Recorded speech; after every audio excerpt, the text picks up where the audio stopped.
بسم اللہ الرحمن الرحیم لقد کان لکم فی رسول اللہ اسوۃ حسنہ وقال النبی صلی اللہ تعالی علیہ وسلم یا ابا سفیان جئتکم بکرامت الدنیا والآخرہ صدق اللہ العظیم۔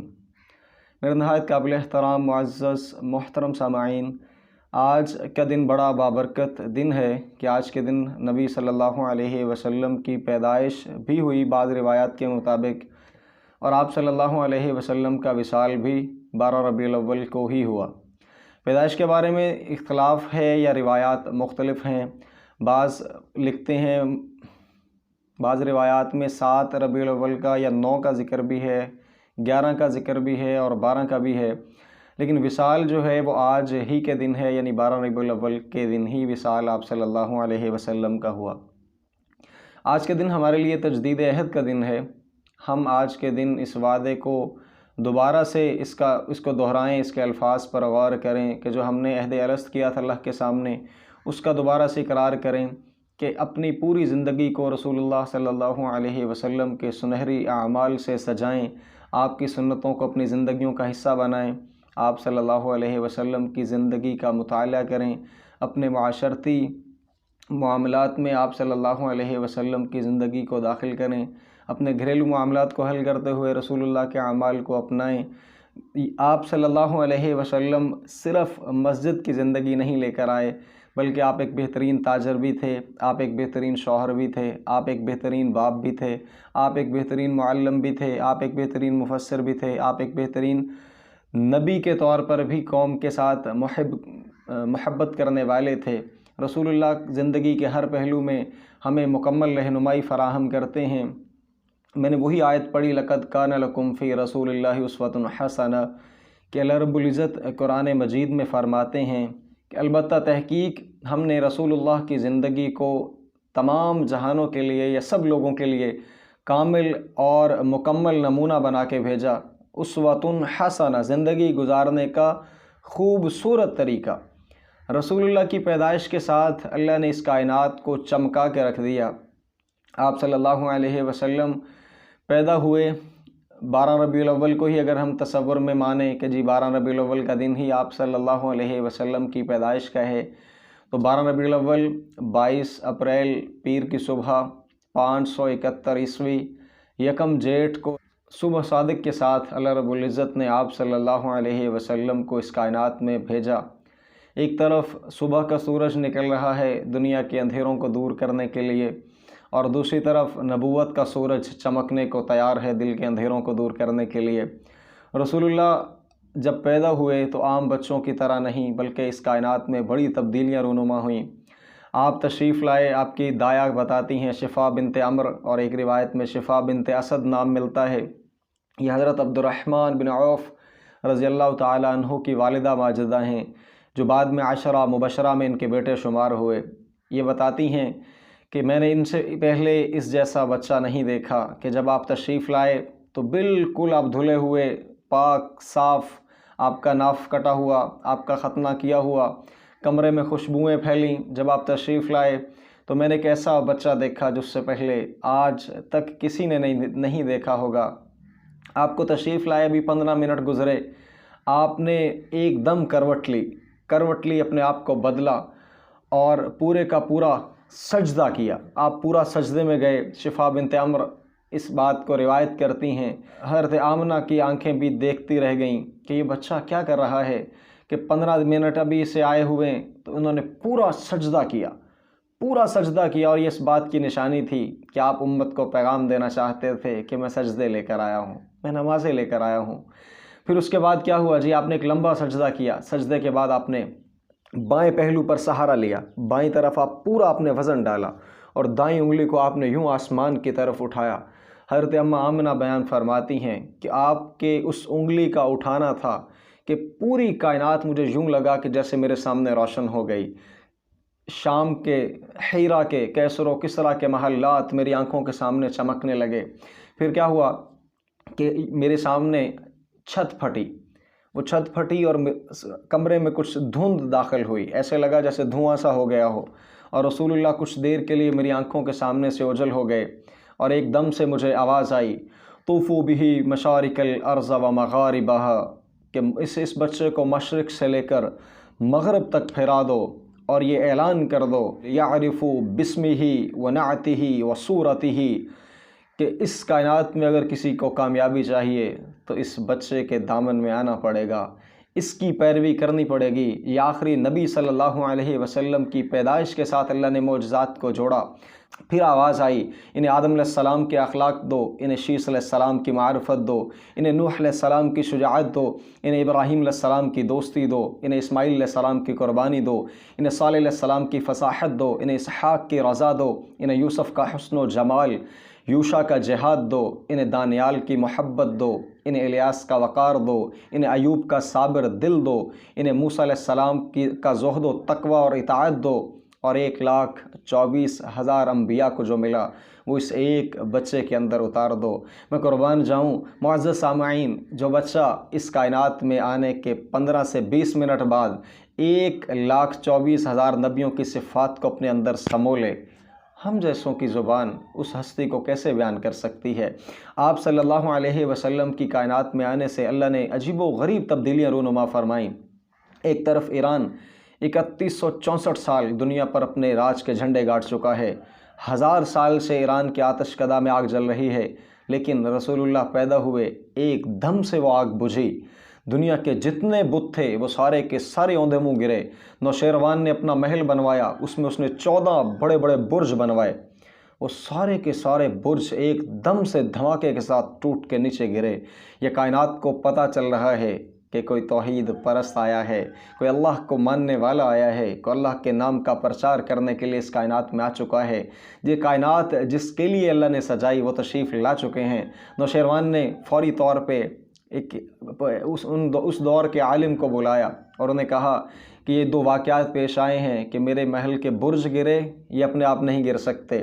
1000 سال سے جو آتش کدہ میں آگ جل رہی تھی وہ بجھ گئی، یہ اپنے آپ نہیں بجھ سکتی۔ اس کائنات میں کیا ہو رہا ہے؟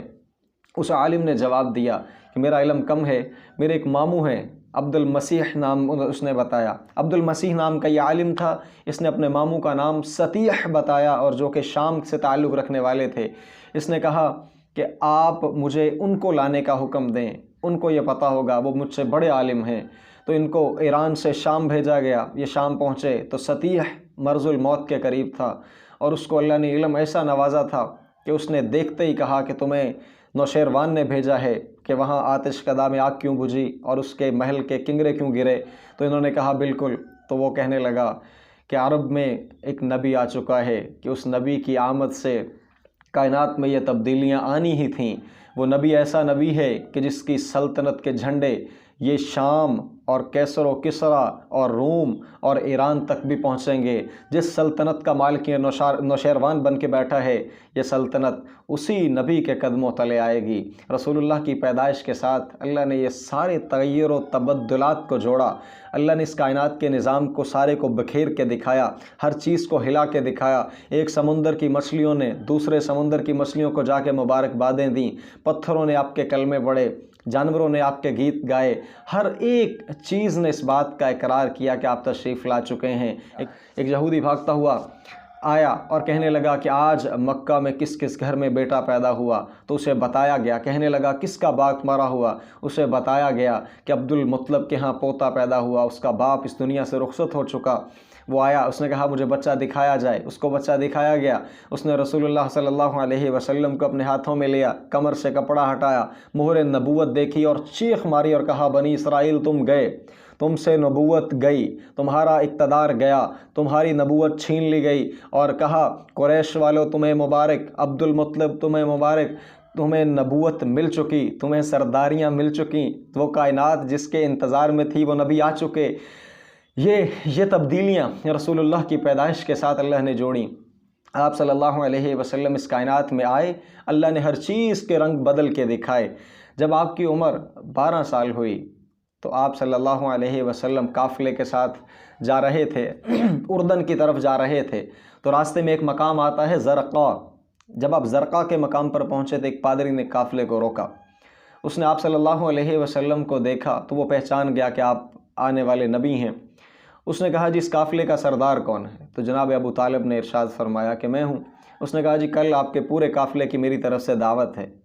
تو حضرت ابو طالب بڑے حیران ہوئے کہ آج تک تو اس نے دعوت کی نہیں، میرا گزر تو یہاں سے اکثر ہوتا ہے، آج یہ دعوت کیوں کر رہا؟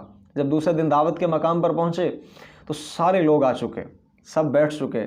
تو اس پادری نے سوال کیا کہ کوئی پیچھے ہے؟ کہا سب آ چکے ہیں، صرف ایک بچہ پیچھے ہے جو کہ پیچھے اونٹ چرا رہا ہے۔ تو پادری کہنے لگا اس بچے کے تو فعل تو تم سب کو کھانا کھلاؤں گا، اس کو لاؤ گے تو تمہیں بھی ملے گا، ورنہ جاؤ۔ تو بلایا گیا، آپ صلی اللہ علیہ وسلم وہاں تشریف لائے۔ اب آپ کی عمر 10 سے 12 سال ہے، آپ تشریف لائے تو چھاؤں جو تھی وہ مکمل ہو چکی، یعنی جتنی چھاؤں تھی لوگ اس کے نیچے بیٹھ چکے۔ آپ صلی اللہ علیہ وسلم دھوپ میں بیٹھ گئے، آپ یہاں بیٹھے ہیں، درخت کی کچھ شاخوں نے آگے بڑھ کے فوری آپ پہ سایہ کر دیا۔ جب یہ منظر اس پادری نے دیکھا تو اس نے آپ کو مخاطب کیا اور کہا کہ آپ کی آنکھوں میں یہ جو نشان ہیں سرخ دھاری دار، یہ مستقل ہیں یا سفر کی وجہ سے ہیں؟ تو آپ صلی اللہ علیہ وسلم نے ارشاد فرمایا یہ مستقل ہیں۔ کہا اس بچے کا باپ کون ہے؟ تو جناب ابو طالب بولے میں ہوں۔ کہا جھوٹ بولتے ہو، میرا علم کہتا ہے کہ اس کا باپ مر چکا ہے۔ کہا ہاں یہ میرے بھائی کا بیٹا ہے، مجھے اپنے بچوں سے زیادہ پیارا ہے۔ کہا میرا علم کہتا ہے کہ اس کا باپ مر چکا ہے۔ پھر اس نے آپ سے سوال کیا، اس نے کہا جی لات اور عزا کی قسم دے کر آپ سے بات کروں تو کریں گے؟ تو آپ صلی اللہ علیہ وسلم نے ارشاد فرمایا نہیں، اللہ کی قسم دے کر بات کرو گے تو میں بات کروں گا۔ پھر اس نے مہر نبوت دیکھی، کمر سے کپڑا اٹھایا، مہر نبوت دیکھی، تو اس نے جناب ابو طالب سے گزارش کی کہ یہ وہی نبی ہیں جس کے لیے پوری کائنات کو سجایا گیا ہے۔ میں آپ سے گزارش کرتا ہوں آپ یہیں سے واپس چلے جائیں۔ آگے یہودیوں کو پتہ چلا تو وہ اس بات پر آپ کے مخالف ہیں کہ بنی اسرائیل سے نبوت کو چھین کر بنی اسماعیل میں کیوں دیا گیا، تو وہ آپ کے مخالف ہیں، وہ آپ کو نبی ان کو قتل کرنے کی کوشش کریں گے۔ تو یہ تبدیلیاں رسول اللہ کی پیدائش کے ساتھ آپ اللہ رب العزت نے جوڑیں۔ مختصر وقت میں ہم رسول اللہ کے معجزات کا کچھ تذکرہ کرتے ہیں، آپ کی نبوت کا کچھ تھوڑا سا تذکرہ کرتے ہیں، کیونکہ آج کا دن آپ صلی اللہ علیہ وسلم کے متعلق گفتگو کا ہے، آپ کے اعمال کو جانچنے کا ہے، آپ کی سیرت کو پہچاننے کا ہے، رسول اللہ کے تذکرے کا ہے۔ آپ صلی اللہ علیہ وسلم سے پوچھا گیا، حضرت ابو ہریرہ پوچھتے ہیں یا رسول اللہ متى وجبت لکم نبوہ، آپ کو نبوت کب ملی؟ تو جواب بنتا تھا 40 سال کی عمر میں۔ کتابی جواب میں بتا دیتا ہوں، 40 سال 6 مہینے 21 دن 11 رمضان پیر کی رات۔ لیکن میں قربان جاؤں، آپ نے کیا ارشاد فرمایا، کنت نبیا ان آدم بینہ حول جسد، کہ ابھی آدم کی کہانی شروع نہیں ہوئی تھی کہ اللہ مجھے نبی بنا چکا تھا۔ یعنی آپ صلی اللہ علیہ وسلم اس کائنات کے وجود سے پہلے نبی بن چکے تھے۔ ایک حدیث کو اس کے ساتھ جوڑوں، نبی صلی اللہ علیہ وسلم نے ارشاد فرمایا اللہ نے میرے 10 نام رکھے، انا محمد و احمد والماہی والحاشر والعاقب والفاتح و ابو القاسم و طٰہٰ و یاسین۔ یہ آخری نام ذہن میں رہے، و یاسین۔ ایک اور حدیث میں نبی صلی اللہ علیہ وسلم نے ارشاد فرمایا اللہ رب العزت نے اس کائنات کو وجود بخشنے سے 1000 سال پہلے سورہ یاسین کی تلاوت فرمائی۔ اللہ کیا فرماتے ہیں، یاسین والقرآن الحکیم انک لمن المرسلین۔ اب غور کیجئے گا، یاسین رسول اللہ کا صفاتی نام، والقرآن الحکیم مجھے قسم ہے قرآن حکیم کی، انک لمن المرسلین آپ میرے آنے والے رسول ہیں۔ ان کا ترجمہ بتاتا ہے یہ کب کی بات ہو رہی کہ اس کائنات کو بنانے سے 1000 سال پہلے اللہ رب العزت نے سورہ یاسین کی تلاوت فرمائی، یعنی ابھی کائنات بننے سے 1000 سال پہلے کی بات ہو رہی، پہلے کا تذکرہ ہو رہا، ابھی اللہ نے کسی چیز کو وجود نہیں بخشا۔ تو اللہ کیا فرماتے ہیں، انک لمن المرسلین آپ میرے آنے والے رسول ہیں۔ ان کا ترجمہ بتاتا ہے کہ سامنے کوئی ہستی موجود ہے۔ اگر ہوتا کہ آپ ابھی موجود نہیں ہیں اور آپ نے آنا ہوتا تو یہاں ہونا چاہیے تھا انہو لمن المرسلین، غائب انہو، انکا آپ موجود ہیں، آپ اللہ کے سامنے ہیں۔ تو اللہ فرما رہے ہیں کہ اے نبی آپ میرے آنے والے رسول ہیں۔ یہ رسول اللہ کی فضیلت ہے۔ آپ صلی اللہ علیہ وسلم کو آپ نے کب بنایا، اللہ نے آپ کو کب بنایا، کب نبی بنایا، کب آپ کا جسم اطہر کو تیار کیا، کب آپ کو وجود بخشا، یہ اللہ ہی بہتر جانتے ہیں۔ اس کائنات پہ یہ راز نہیں کھولا گیا۔ آپ صلی اللہ علیہ وسلم کے ایک معجزے کا تذکرہ کرتے چلیں۔ مسجد نبوی کے قریب ایک محفل لگی، وہاں سے ایک شخص گزرا، بدو و اعرابی لوگوں کا مجمع، لوگ جمع تھے، لوگوں کا مجمع لگا تھا۔ اس نے کہا یہاں رش کیوں ہے؟ اسے بتایا گیا کہ یہاں ایک شخص ہیں جو کہتے ہیں میں اللہ کے نبی ہوں۔ اس نے پورے مجمع کو چیرا، آگے بڑھا، آگے جا کے رسول اللہ صلی اللہ علیہ وسلم کے سامنے کھڑا ہوا، کہا آپ ہیں جو کہتے ہیں میں اللہ کا نبی ہوں؟ تو آپ صلی اللہ علیہ وسلم نے ارشاد فرمایا ہاں میں اللہ کا نبی ہوں۔ تو اس نے اس تھیلے سے ایک گوہ نکالی۔ گوہ کہتے ہیں کچھ چھپکلی سے 10-12 گنا بڑا جانور، گاؤں میں عام دیکھنے کو ملتی ہے، جنگلوں میں پائی جاتی ہے۔ زمانہ جاہلیت میں بدو یا اعرابی جو ہے وہ اس گوہ کا شکار کر کے کھاتے تھے۔ اب اس کے تھیلے میں گوہ، شکار کی ہوئی گوہ، مردہ گوہ اس نے تھیلے سے نکالی، یوں گھما کے رسول اللہ کے سامنے پھینکی اور کہنے لگا اگر یہ گوہ کہے کہ تو اللہ کا نبی ہے تو میں مانتا ہوں، ورنہ میں نہیں مانتا، اور بڑا چوڑا ہو کے کھڑا ہو گیا۔ اب اس کو تھا کہ مرا تو بندہ نہیں بولتا، گو کہاں سے بولے گی، میں قربان جاؤں۔ اسے پتہ نہیں کہ سامنے کون سی ہستی موجود ہیں۔ سبحان اللہ۔ آپ صلی اللہ علیہ وسلم نے گوہ کو مخاطب کیا، آپ نے فرمایا یا ادب، عربی زبان، سبحان اللہ، یا ادب، اے گوہ۔ اللہ رب العزت کے حکم سے گوہ زندہ ہوئی، اللہ نے اس میں جان ڈالی، اس نے سر اٹھایا، گردن بالکل چھوٹی سی گردن ہوتی ہے گوہ کو، اگر آپ دیکھیں گردن نہیں ہوتی، اللہ کے حکم سے جب وہ کھڑی ہوئی تو اس کی گردن بھی لمبی ہوئی، وہ گردن اس نے واپس پوری موڑی، رسول اللہ کی طرف اس نے پورا چہرہ کیا اور اس نے عربی زبان میں خوبصورت نعرہ لگایا لبیک، میں حاضر، وسعدیک، میری سعادت، مجھے آپ نے پکارا، یا زین من وعفا من یوم القیامہ، اے قیامت کے دن کو مسخر کرنے والے، میری سعادت، مجھے آپ نے بلایا، مجھے آپ نے پکارا، میں قربان جاؤں۔ روایات میں آتا ہے رسول اللہ صلی اللہ علیہ وسلم کے صفاتی نام 11,000 کے قریب ہیں، لیکن میں قربان جاؤں سب سے خوبصورت نام جو یہاں گوہ نے آپ کو دیا، گوہ کیا کہتی؟ یا زینہ، یا زینہ، قیامت کے دن کو بھی خوبصورت بنا دینے والے، سبحان اللہ۔ یعنی قیامت کے دن کہاں خوبصورت، اللہ جہاں قرآن میں تذکرہ کرتا ہے اذا السماء انفطرت واذا الکواکب انتصرت واذا البحار فجرت، سمندر ابل پڑیں گے، تارے بکھر جائیں گے، آسمان پھٹ پڑے گا، ہر چیز تہس نہس ہو جائے گی۔ یعنی قرآن میں جتنی جگہ قیامت کا تذکرہ ہے، ہلا دینے والی، لڑکھڑا دینے والی، تباہ کر دینے والی، لیکن میں قربان جاؤں گوہ کی نسبت دیکھیں اللہ نے کیسا اس کو علم دیا، کہنے لگی یا زینہ، اے قیامت کے دن کو خوبصورت بنانے والے، یعنی آپ صلی اللہ علیہ وسلم وہ مبارک ہستی ہیں کہ جن کی نسبت سے اللہ قیامت کو بھی خوبصورت بنا دے گا۔ آگے اللہ کے نبی صلی اللہ علیہ وسلم نے سوال کیا من تعبد، کس کی بندگی کرتی ہو، کون ہے تیرا معبود، کس کے آگے ماتھا ٹیکتی ہو، کس کو پروردگار مانتی ہو؟ گوہ کا جواب سنیے گا، من فی السماء عرشہ، جس کا عرش آسمانوں پر، وفی الارض سلطانہ، جس کی سلطنت زمینوں پر، وفی البحر سبیلہ، جس کے راستے سمندر میں، وفی الجنت رحمتہ، جس کی رحمت جنت میں، وفی النار عقابہ، اور جس کا عذاب جہنم میں اس رب کو مانتی ہوں۔ اب اگلا سوال جو اس بدو کا مطالبہ تھا، آپ صلی اللہ علیہ وسلم نے ارشاد فرمایا من انا، میں کون ہوں؟ سبحان اللہ۔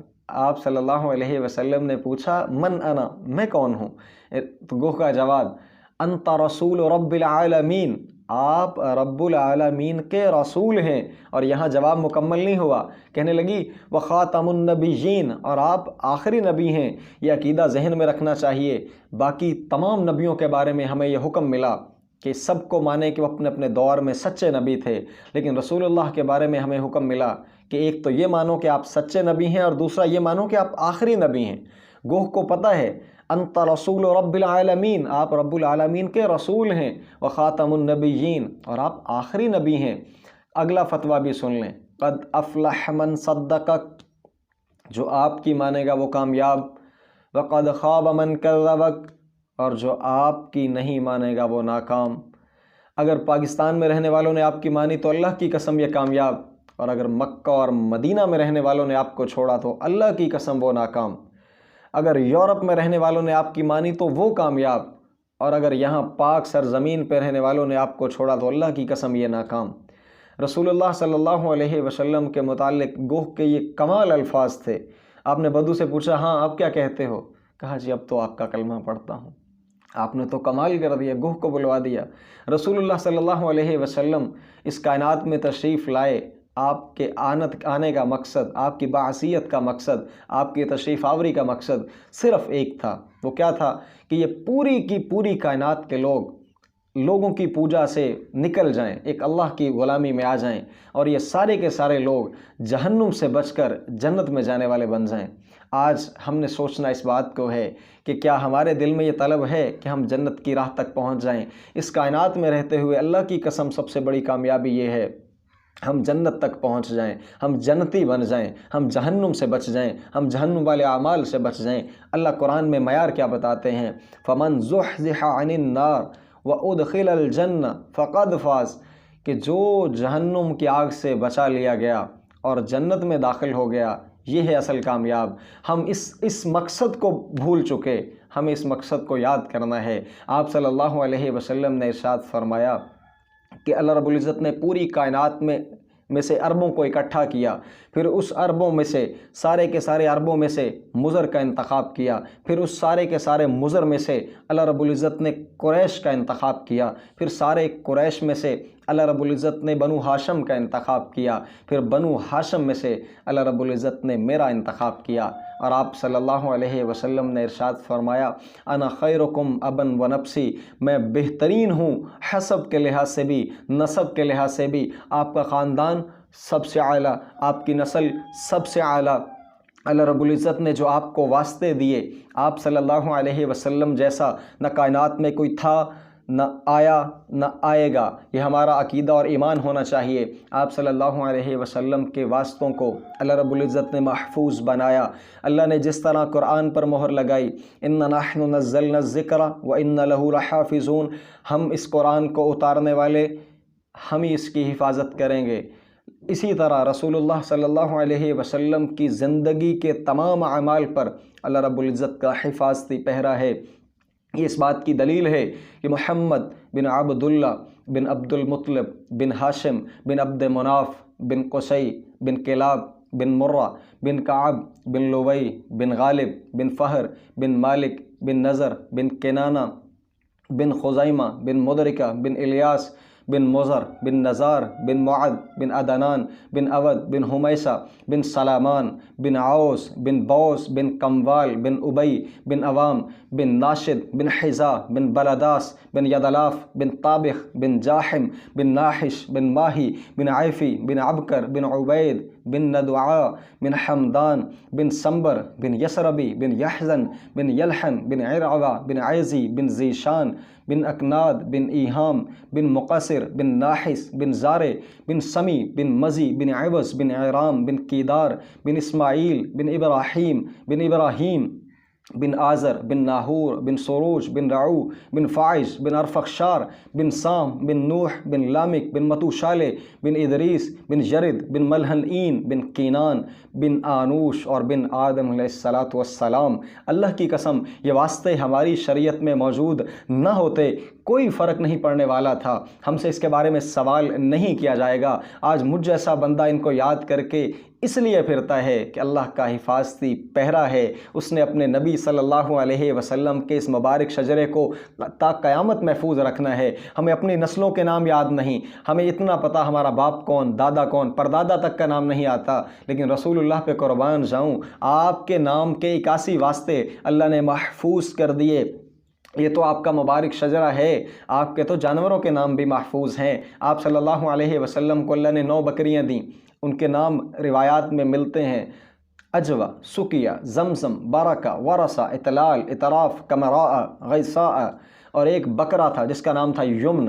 آپ صلی اللہ علیہ وسلم کے پاس 2 گدھے تھے، ایک کا نام تھا عفیر، دوسرے کا نام تھا یعفور۔ آپ صلی اللہ علیہ وسلم کے پاس 2 خچر تھے، ایک کا نام تھا دلدل، ایک کا نام تھا فضہ۔ آپ صلی اللہ علیہ وسلم کے پاس چند گھوڑے تھے، ایک کا نام تھا تیراس، ایک کا نام تھا لیزاز، ایک کا نام تھا لحیف، ایک کا نام تھا مرتجل، ایک کا نام تھا مرتجز، ایک کا نام تھا ثقب، ایک کا نام تھا ورد۔ یہ آپ صلی اللہ علیہ وسلم کے جانوروں تک کے نام ہم تک پہنچے۔ آج ہم سنتوں کو ڈھونڈیں تو ہمیں ملیں۔ اللہ کی قسم ہم کہتے ہیں جی ہمیں سنت کا پتہ نہیں، ہم ڈھونڈنے والے تو بنیں۔ ہم اللہ کے سامنے کیا جواب دیں گے؟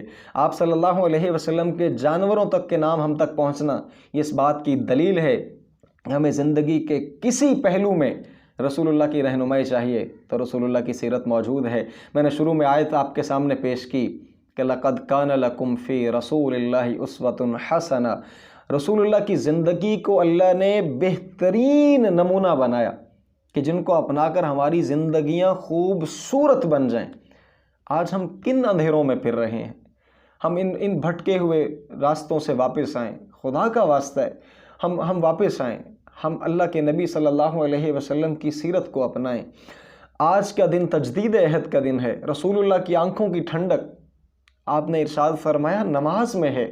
ہم دیکھیں مساجد کا کیا حال، کتنے لوگ ہیں جو نماز پڑھتے ہیں، اور اس عربی کی تشبیہ کو ہم نہیں سمجھتے، قرۃ عین فی الصلاۃ، نماز میں ہے۔ عرب جس طرح صحراؤں میں سفر کرتے، ان کی آنکھوں میں ریت پڑتی، اس ریت پڑنے پر وہ ٹھنڈے پانی کے جب چھینٹے مارتے تو وہ تب کہتے انا قرۃ عین، کہ اب ہماری آنکھوں کو ٹھنڈک ملی۔ کیا مطلب؟ تسکین، وہ سکون جس سے آنکھیں ٹھنڈی ہوں۔ رسول اللہ نے ارشاد فرمایا میری آنکھوں کی ٹھنڈک نماز میں ہے۔ آج دیکھیں کتنے لوگ ہیں ہم جو نماز ہی پڑھتے ہیں، کتنے لوگ ہیں جو ہم میں سے نماز پڑھتے ہیں، 95% لوگ مساجد سے باہر ہیں۔ خدا کا واسطہ ہے ہم رسول اللہ کی سیرت کو اپنائیں، گھروں کو خوبصورت بنانا ہے، رسول اللہ کے اخلاق کو اپنائیں۔ آپ صلی اللہ علیہ وسلم نے ارشاد فرمایا تم میں سے بہترین شخص وہ ہے جو اپنے گھر والوں کے لیے اچھا ہے، اور آپ نے فرمایا میں اپنے گھر والوں کے لیے سب سے اچھا ہوں۔ اسی طرح آپ صلی اللہ علیہ وسلم نے ارشاد فرمایا تم میں سے بہترین شخص وہ ہے جو اپنے اخلاق میں سب سے اچھا ہے۔ میں بات کو مکمل کرتا ہوں، بہت تفصیل میں ہم نکلے، کوشش کی میں نے سیرت کے مختلف پہلوؤں کو آپ کے سامنے لاؤں۔ نبی صلی اللہ علیہ وسلم نے ارشاد فرمایا اے معاذ تمہیں دین کا خلاصہ نہ بتاؤں؟ معاذ نے عرض کیا جی یا رسول اللہ۔ فرمایا کف ھذا، کف لسانک، اس زبان پر قابو پا جا، سمجھ لے پورا دین تیرے قابو میں آ گیا۔ دین پورے کو ہم تھوڑا سا غور کر کے دیکھیں۔ رسول اللہ تشریف لائے کائنات میں، 15 منٹ بعد سجدہ کر کے دکھایا کہ میں سجدے لے کر آیا ہوں۔ جب آپ کا وصال کا موقع آیا، آخری الفاظ جو حضرت عائشہ رضی اللہ تعالی عنہ نقل فرماتی ہیں، کیا فرمائے؟ الصلاۃ الصلاۃ الصلاۃ وما ملکت ایمانکم، اے میری امت نماز نہ چھوڑنا، اے میری امت نماز نہ چھوڑنا، اے میری امت نماز نہ چھوڑنا، وما ملکت ایمانکم، اور اپنے سے ماتحتوں پر رحم کرنا۔ اللہ کی قسم پورے دین کا خلاصہ یہ دو باتیں، نماز کا جو اہتمام کرے گا وہ دین کے باقی اجزاء کا بھی اہتمام کر لے گا، اور جو اپنے سے ماتحتوں پر رحم کرے گا باقی حقوق العباد بھی ادا کر لے گا۔ تو ہم کوشش کریں اس دن کو اس طرح سے اپنائیں کہ جیسے رسول اللہ صلی اللہ علیہ وسلم کی زندگی سے ہمیں پیغام ملتا ہے۔ دعا ہے کہ اللہ رب العزت ہمیں رسول اللہ کی سیرت کو صحیح طرح سے اپنانے کی، مطالعہ کرنے کی، سمجھنے کی، سیکھنے کی اور اپنی زندگیوں کا حصہ بنانے کی توفیق عطا فرمائے۔ اپنا خیال رکھیے گا، آئندہ انشاءاللہ کسی اور نشست کے ساتھ آپ کی خدمت میں حاضر ہوں گے۔ تب تک کے لیے السلام علیکم ورحمۃ اللہ وبرکاتہ۔